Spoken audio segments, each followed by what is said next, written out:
Okay, well, let's talk about this. So I kind of just want to get your the sense how you're feeling about gradient descent.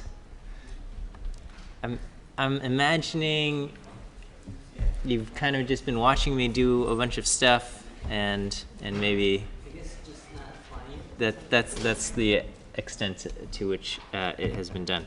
So I'm trying to work up a little assignment for you guys. There will probably be a component where I'm going to have you work a little bit by hand, like just in a very simple sense do a very simple gradient descent by hand. I think that will kind of solidify how the algorithm works a little bit, and then I'll give you guys some kind of coding exercises.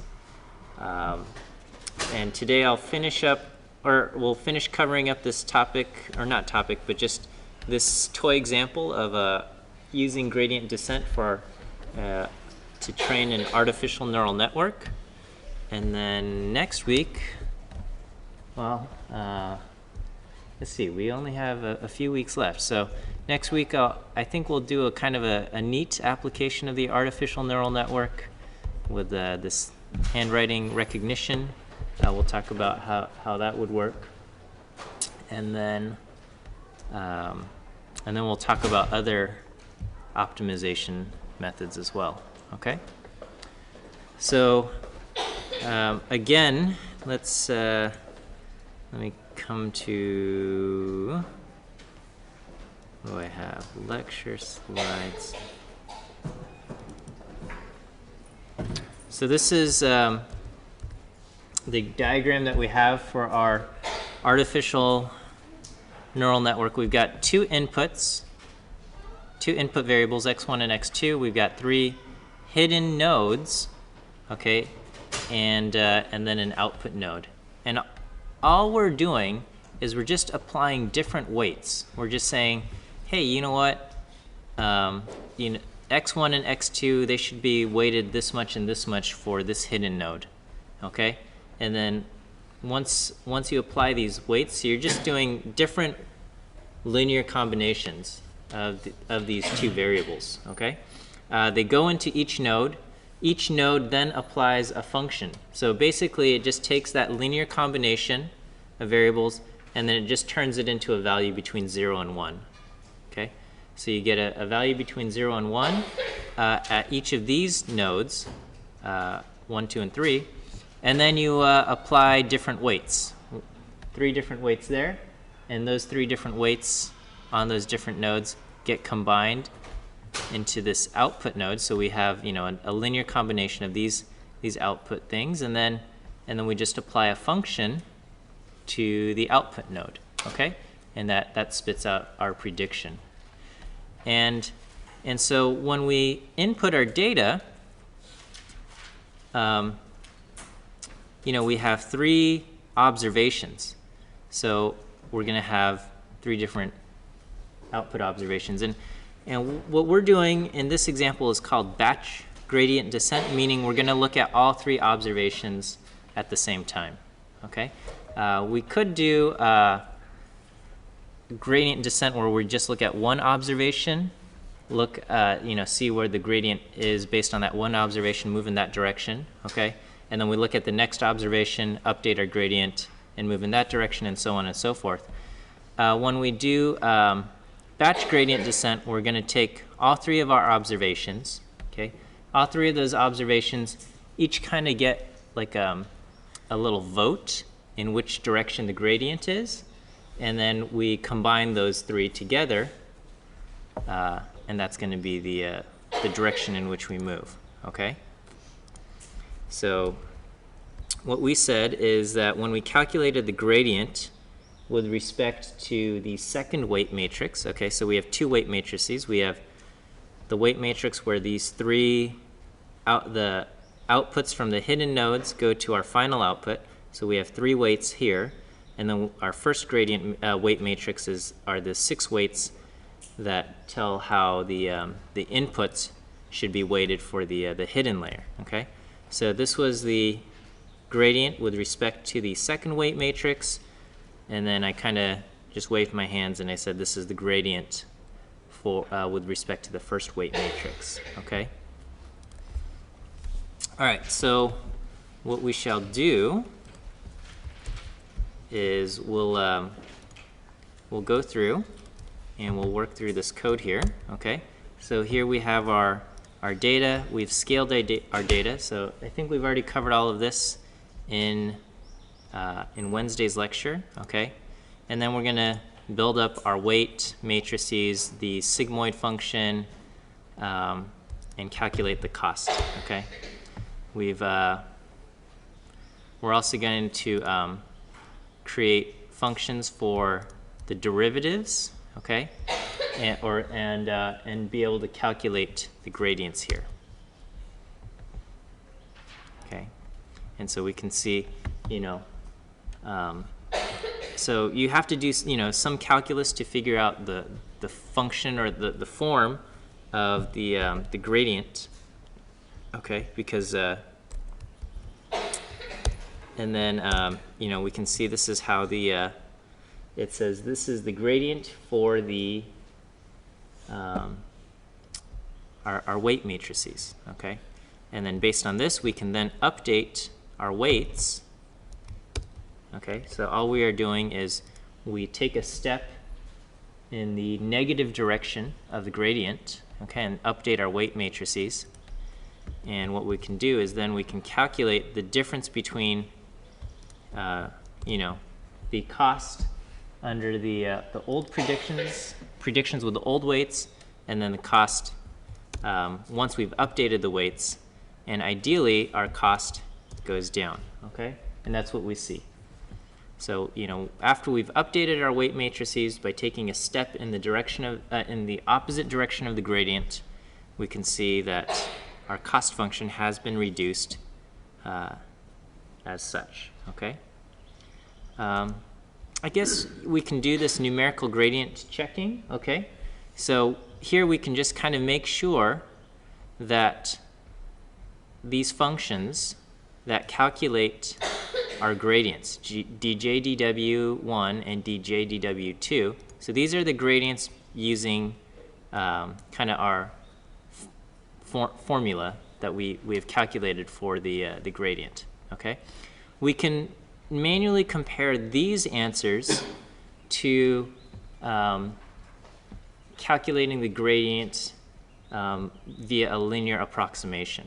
Okay, so if we wanted to, for example, if we wanted to get the slope of a point right here, okay, we could we could use the we can find this value and say, oh, the slope is whatever value is right here. Okay. The other way is we could just add a tiny increment and subtract, add a tiny increment, see how the slope change in y over the change in x, that gives us the value of the slope there, and that should be approximately equal to the value of the slope at this point, okay, or the value of the gradient here. And so that's all I'm doing here, okay. So when I do the numerical gradient, so I'm going to just start off, initialize my weight matrices, where I'm just plugging in 1 for all of the weights, which is how we calculated the gradients up here, okay. And so here I just plug this into our current function, and I get the current cost value. Okay, so I can see this is that when I have all of the weights equal to 1, my current cost is 0.0532851. Okay, and what I'm going to do is, I've got six values in my first weight matrix and 3 values in my second weight matrix. So I'm going to go one by one. I'm going to add a perturbation. Okay, I'm just going to add just a tiny little value. Okay, 1 in 10,000. Okay, 1/10,000th. And what I'm going to do is I'm going to say, okay, here's I'm going to just initialize my weight matrix again at 1 for both of them. Okay, and then I'm going to just say, for our first weight matrix, we're going to just look at the first value, and I'm going to update it and just change it ever so slightly just by adding in that 1 in 10,000, 1/10,000th. Okay, so now my weight matrix is all ones except one of these values is now 1.0001. Okay, so W1 is all ones except one of those is 1.0001. Okay, and what I'm going to do is I'm going to then use this to calculate my y-hats, right? So I multiply x by my weights, I apply the sigmoid function to get the, these are the steps here, right? So I just multiply the x values by the weights, okay, to get the values in z. Then, so that I'm going to have 3 values here. I'm going to apply the sigmoid function to get my A matrix. Then I multiply the A matrix by the w's to get what's going into the output, and then I apply the sigmoid function to the output. So this is going to be my y-hats. Okay, and then the gradient is going to be the difference between the new cost, okay, cost value of y and y-hat, okay, and versus the old cost where I calculated the current cost, okay. So this is kind of the change in y over the change in x. So this is our slope. Okay, and so I'm going to just do this for all 6 values in weight matrix 1. Okay, and so we can see, what is numerical gradient for weight matrix 1. This is the numeric gradient for weight matrix 1, and I can see, is that really what it is? Okay, well, so this is here using the kind of the values of the gradient that we've used using our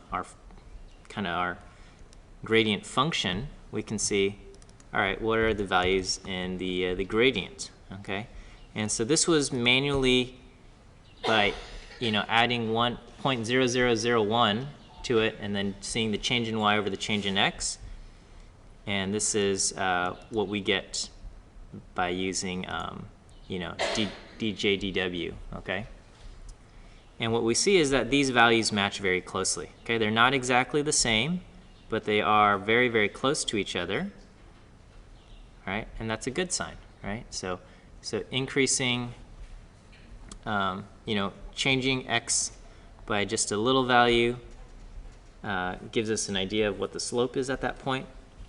And indeed, those estimates match very closely to what we get when we plug in values into our gradient function. Okay, and we could do this for the other gradient matrix. Okay, and so we can see numerical gradient for matrix 2. So this is what that says it is, and we're getting values very close to that. Okay, so up to the first 1, 2, 3, 4, 5 decimal places or 6 decimal places, we have maybe a mismatch in the last 2 decimal places that our spits out. Okay, so the functions that we're using to calculate the gradient seem to be correct. Okay. Okay, so what we're going to do now is we are going to use this function to do gradient descent. Okay, and so gradient descent, there's no real check. You just calculate the gradient, take a step in the opposite direction, calculate the gradient again in your new location, take a step in the opposite direction, and you just keep doing this over and over and over again. And gradient descent doesn't guarantee that you're going to reach a minimum or anything, that there's going to be convergence or anything. It just promises that you'll be taking steps downhill. Okay, so that's all gradient descent does. The instructions for gradient descent is take a step downhill and keep doing that until you can't go downhill anymore. All right, so that's what we're going to do. What I'm going to do is I'm going to initialize my weight matrix using random numbers this time. Okay, so I'm using 6 random numbers between 0 and 1. Your weight matrix could contain negative values too. That's also fine. Okay, so I'm going to have 6 random values for weight matrix 1, 3 random values for weight matrix 2. Okay, so currently my W1 matrix looks like this, and my W2 matrix looks like that. Okay.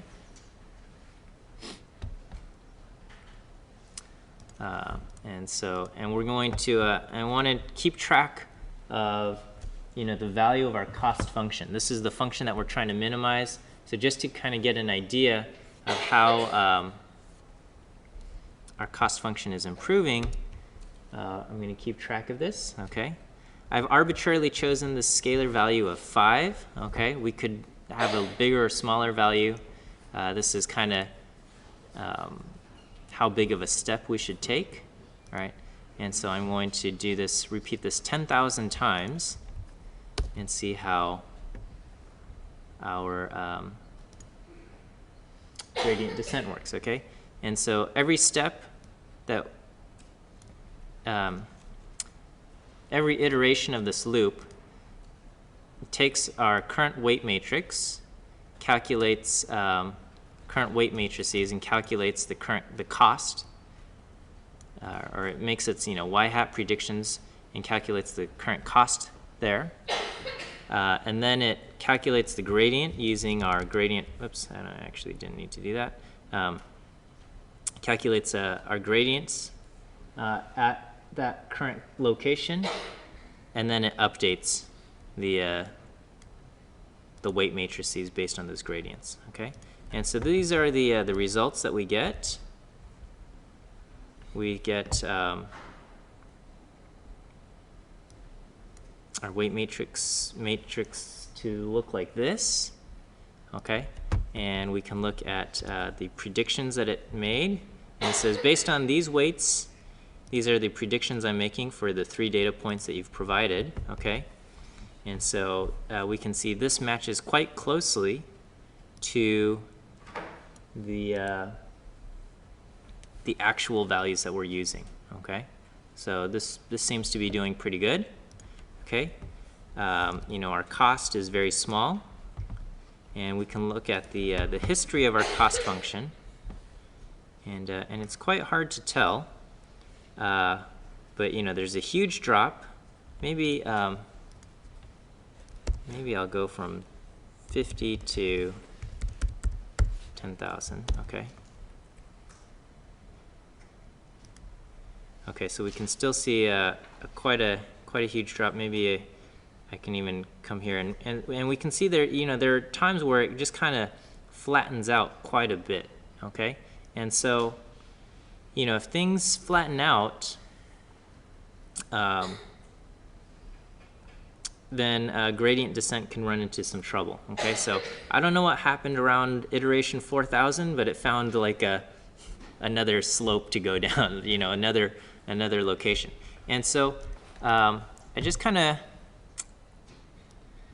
of, so this is the full thing, and if I look at the log, okay, of the change, we can see there's quite a dramatic flat region in all of this. Okay, so notice my cost function managed to get down to something to the order of 10 to the minus 8. Okay, if I had changed my initial starting location, okay, so by using a random seed generator, okay, random numbers here, effectively I said we have 9 weights that determine our starting location, and we're going to calculate our gradient based on these current 9 weights. Okay, if I just changed my seed to something else, okay, and I did the same process, so now I have different starting weights. Okay, will I end up in the same location? Okay, well the answer is no, and I might not even get very good results here. Okay, so here I've just I did 10,000 iterations, 10,000 steps here. Okay, let's so our weight matrix looks quite different here. My y-hat seems to have done fairly well here. Okay, so I think so let's look at this. 2.1, 1.6, negative 1.45 versus well, yeah, the weights are quite different after all of the things. The predictions end up being quite similar, okay? But the weights look quite different, okay? So is one better than another or not? And the answer is, we don't really know, okay? And when you're doing something like artificial neural networks and stuff, you don't really care about the weights of in these matrices, okay? Because we're not trying to learn. There's not like when you do linear regression, there's oftentimes a practical interpretation for the slope and the intercept, okay? This slope tells you how much we expect y to change when we change x by 1. Okay, there's a practical interpretation here.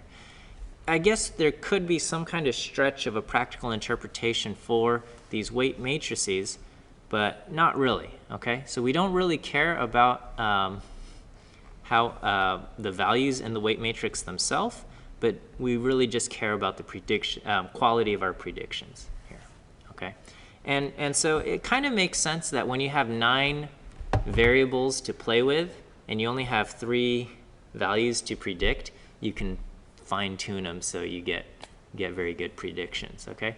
The question, what happens when you have, 500 values in your training data set, okay? So, we're training our neural network based on these 3 values. We're using them to determine what our gradients are. We could increase this or decrease this, and you can run into, there's all sorts of, this is maybe a different topic entering into more machine learning stuff, is, there's this question of, am I overfitting the data? And that's a very difficult question to answer. There's a lot of opinions and a lot of thoughts on how to avoid overfitting. And so you have different methods to do this. You can kind of penalize having extra parameters, type of thing. Maybe I'll link you guys to some reading here. Okay. Okay. So anyway, this was using gradient descent here. What would happen if I picked a different? I want to look at this cost history here for this initial starting thing. Okay. And so here's our. So the last. So when I had set seed equal to 10, that we saw something similar, right? There was kind of a flat, and then it sloped off. But this slope didn't happen until around the 4,000th iteration. Okay, so depending on where you start and where you stop your calculations, you might have ended up stopping in this location, okay, where it's kind of flat. And depending on your quote convergence criterion, okay, so here I just said run it 10,000 times, keep going, okay? But maybe your convergence criterion says something like, hey, if the change that happens from iteration 1 to the next iteration is less than this amount, there's a good chance you're going to stop here, because at here you're going to say, hey, it looks pretty flat, we're going to stop, okay? Not having any idea that there's like this slope, this little hill to go down, okay?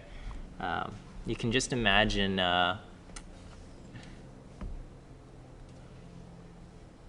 have you guys ever like driven to Arizona or like driven to Las Vegas or something like that? And you get this sense like, why did people choose to settle right here, right? It's like in the middle of the desert, there's like nothing around, but you also kind of feel like these settlers were going out and they're just like, man, if it's just gonna be desert, I quit, I give up, I'm gonna stop here and let's set up camp here. I have no idea what the history of this stuff, but you can imagine something like that, and your gradient descent algorithm, depending on your convergence criterion, might hit this flat zone, and it just says, that looks pretty flat to me. I'm going to stop right here, okay? It might not be the land of opportunity, California, where you actually want to end up. So, you know, who knows? For all we know, there could be even more gains to be had. Well, unlikely because we're very close to zero here, okay? So, but, you know, who knows? So we have this, okay? All right, so this was kind of a manual implementation of gradient descent. I think as far as instructional value goes, it's very good to have this kind of manual implementation of gradient descent, and maybe I'll have you guys do that for part of an assignment. But the truth is if you were to try to manually implement gradient descent for a large-scale application, I mean, it could work. And actually, you know, you might need to do that for something because maybe the built-in functions don't handle the thing that you want it to do, okay? But R has a very high-quality function called Optum, and this is just, it's called General Purpose Optimization. And I think they've further released other, created other functions like optimize and things like that handle other things. Well, actually, I guess optimize is for one-dimensional minimization, and then there's constrained optimization, okay? So Optum allows you to use different optimization algorithms, okay? There's no just straight up gradient descent algorithm. There is BFGS, okay, which is a method that's based on gradient descent, but it also takes into account the Hessian matrix, okay? So the Hessian, so the gradient is kind of equivalent to the first derivative, and the Hessian is kind of equivalent to the second derivative. And, you know, the second derivative gives you an idea of the, you know, whether it's concave up or concave down or something like that. And that helps in the in finding optimums, okay? When if your cost function is just a squared error, then you have kind of this nice concave up feature, okay? But if your cost function is something a little bit different, these different things, different methods will do stuff. And so maybe I'm trying to decide. Trying to figure out exactly what I want to do with our last few weeks on this topic of optimization. Yes? Okay. So is there a situation where like you split it to like training you still have to look at it? Oh yeah. Could you explain why this? Okay, so there's this concept of, so usually you have all of this data and you're trying to fit a model to your data, okay? Now, it's probably not, it's generally agreed that it's not a good idea to just take the entire data set and say, you know, here's this model, let's try to figure out the weights or train our model based on this entire data set, okay? A lot of times they say, okay, well, split your data, maybe a 80-20 split, or, you know, do some kind of split where you're gonna use this chunk of the data to help create the model, help figure out the weights, or help figure out whatever it is that you're doing, okay? You're going to train, you know, especially in these, quote, supervised learning, well, not in supervised learning, you're going to use data to train the model, okay? And then at the end, you want to just see, hey, is my model any good? And then you throw in the testing data to see, okay? And just depending on how you split your training and testing data, there could just be strange artifacts, okay? Maybe there's this weird, strange artifact that happens to exist in this data set that is present in both the training and testing data sets, okay? And so when you fit your model, the model might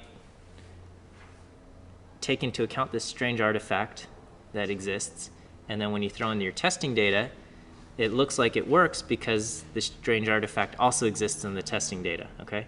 But maybe in the real world, this strange thing does not exist, okay? And so in the real world, where this strange phenomenon doesn't exist, your model might perform poorly, okay? So basically, whatever data you are using to train and even test your data, you're limited to what that data looks like, okay? And you know, if you're gonna create a model and then release it out into the world, if the world doesn't look like the data that you've used to train and test it, you might run into problems. Now, ideally, that's not the case, but yeah. What? Okay, so, so anyway, going back to optimization, there's all sorts of methods. So we can just use the generic function, okay? So if you don't tell Optum anything, it uses the Nelder-Mead simplex method, okay, which was covered a little bit in 102A. Basically, it just creates a, in 102A, we looked at it as using a triangle, two-dimensional case where it creates a triangle and then it moves in that direction. You know, it shrinks the triangle and tries to find a better location. You know, here it would create you know, an n-dimensional simplex, basically the equivalent of a triangle in higher dimensions, and then it, you know, it shrinks some of the vertices or stretches them, trying to figure out where it should move next. So that's the generic thing, but you can also say, hey, I want you to do BFGS, which is Broyden, Fletcher, Goldfarb, Shano, okay? There were 4 people who worked on it, and they each said, hey, I want some credit, so sure, you get to be G. Okay, so to do optimization using the Optum function, okay, you have to program, you have to create a function, okay, a cost function that basically just says that is a function of the parameters that you're trying to optimize. So in our case, we're trying to optimize the cost based on the weights we give it, okay? And so within our function, I've thrown in the data matrix. This may not be computationally optimal, okay? But I'm throwing in the data matrix to kind of just highlight or emphasize the fact that our function is a function of the weights and the data. It's a function of the weights and the data, but the data is fixed, okay? So this, every time you write a call to the function, it's recreating this data. Now, probably this is not the best way to go, and the function should probably call to the data that's stored in memory. But anyway, it's a function of our weights W, okay? And so this W that we're going to feed it will be basically a vector of 9 weights, okay? So W is a vector of 9 weights, but the way we've calculated all of our costs and stuff is to split those 9 weights into a matrix of 6 and a matrix of 3, okay? So I'm splitting this vector W of 9 weights into 2 weight matrices, and I'm using that to calculate my y hats, and based on my y hats, I'm calculating the cost. So this last line, this is what the function returns, okay? And this is what Optum is going to try to optimize. It's just going to try to optimize this last value of y minus y hat squared summed up, okay? And this is purely a function of the 9 weights we feed it. So all we're going to do is we're going to create this function, which is a function of just the 9 weights we feed it, and we're going to throw that into the Optum function, okay? The Optum function, basically, you provide it with initial values, okay? So you say the parameters I'm giving you will be just these 9 random weights, okay? So I'm saying pick 9 random uniform numbers. Those will be the parameters, okay? The function that we're doing is this cost optimization function, okay? So we're just feeding it this, and it's just going to take these 9 random uniform numbers and throw them into our function here, okay? And then that's it, okay? And it just runs. Here I just said run it up to 1,000 times here, okay? And this is the default method. This is going to use Nelder-Mead, okay? And so here we run this, okay? It's done, okay? And these are the results, okay? And so here so these are, so we would have to split this up, and so these are the 6 weights that it has calculated for the first weight matrix, and these are the 3 weights that goes into the second weight matrix, okay? And it says, hey, if you plug these values in, look at this, the cost function is on the order of 10 to the minus 11, which is pretty good, okay? It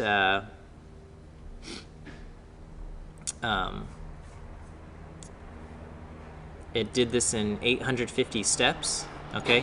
Convergence 0 is a good thing. This means the function says, hey, I converged, okay? And that's that, okay? All right, we can say, hey, I want you to use BFGS, okay? For whatever reason, okay? And so here I'm going to just try using a different starting seed, okay? Set seed 2. And it runs. So basically everything is same as before. All I've done is I've just thrown in this extra thing that said method is BFGS, okay? And Optum is, you know, it's coded up very, very well, so it runs very quickly, okay? And so here we look at the results, okay? And it has converged to order of 10 to the minus 15, okay? And we see the results, the resulting weight matrix is, these are very different, okay? So, you know, who's to know which weight matrix is good or bad, okay? And this is probably, part of this is because we only have 3 data points going in for our predictions here, but yes? How do you make that decision to how you will be able to convert your data? Well, the data are fixed, so we're not trying to converge or diverge our data itself. What we're trying to do is we want the cost function to be minimized, okay? And so convergence here is talking about is the value of the cost function changing very much from one iteration to the next in our minimization algorithm, okay?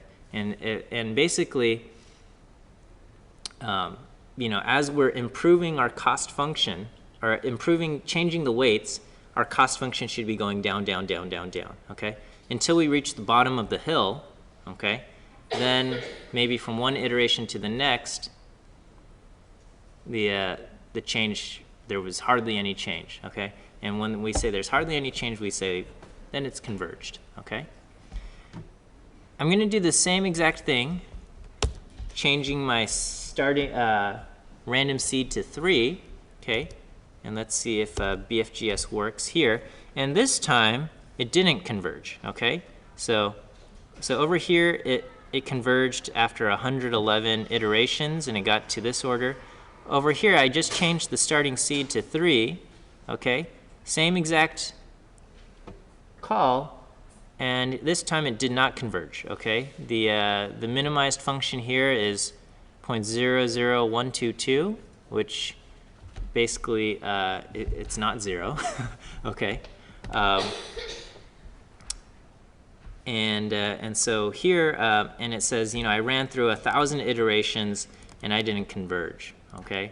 So sorry, okay? Convergence here is 1, meaning it hit the maximum number of iterations.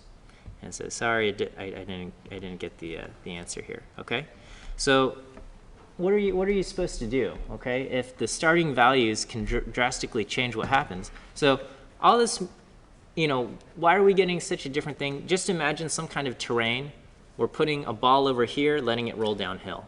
We're putting a ball over here and letting it roll downhill. Based on how the terrain looks, when you start over here, maybe the ball hits a flat zone and gets stuck, okay? But over here, it doesn't really hit the flat zone, and it manages to reach the minimum at a faster rate, okay, depending on where you threw the initial ball, okay? And the thing is we have no idea what this terrain looks like, So we just kind of have to pick different starting locations. And so, so one way to do this is, you know, you can just run a loop where you're going to say, hey, set our random starting seed to be, you know, different values, and every single time, basically, just run the optimization function, okay? Except don't print the results, just print results $, the value here, okay? And so we can see, so actually, let's do I, and so we'll say which iteration, and I think this, if I do that, it's gonna be very huge. Okay, so all I'm gonna do is just print the iteration that it's running and the cost function. I'm gonna just use 100 different starting seeds, and we're just gonna see what happens. Okay, and so we can see sometimes it gets stuck.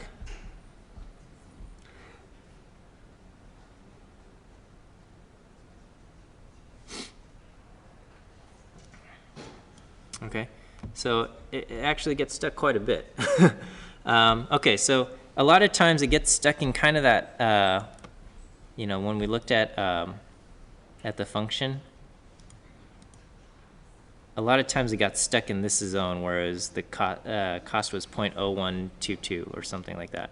Okay, whatever this location is. Yeah, 0.00122. So a lot of times it gets stuck in this thing. I don't know what whatever our landscape looks like. There's a spot where sometimes it gets stuck. And so, you know, using so BFGS is a gradient descent based method, okay? And so it's susceptible to these quote terrain features where things flatten out, okay? So you can see how choosing different starting seeds. So this was at starting seed 1, it got stuck. Starting seed 2, it seemed to have gotten stuck. Starting seed 3, starting seed 2, yeah, it didn't get stuck. It got to E minus 15. Starting seeds 3 and 4, it looks like it got stuck. Starting seed 5. So this is what happened, okay? I should also point out that it's not typical that your cost function gets optimized to such a small minimum, okay? Generally, you know, if you imagine having linear regression and you have a whole bunch of data points, okay, you're not going to be able to minimize your squared residuals, okay? I mean, you can minimize your squared residuals, but it's not necessarily going to be very close to 0, okay? So, you know, in our case, we only had 3 data points going into it, so it's very, and our artificial neural networks can accommodate things very, very powerfully, maybe to the point of fitting them too well, okay? And so here, you know, it's not typical that we're going to get cost functions this small, okay? But you know, it's not a bad idea to just have a bunch of try several different starting locations and see if they all kind of converge to the same minimum value, okay? All right, so, you know, this weekend, yeah, this code is already up there. Take a look. Make sure you understand how these the gradients are being calculated and how they're being applied. I'm going to try writing up an assignment for you guys to do for gradient descent. Yeah, I'll get that posted next week, and we'll do some applications of this. All right, have a great weekend, you guys.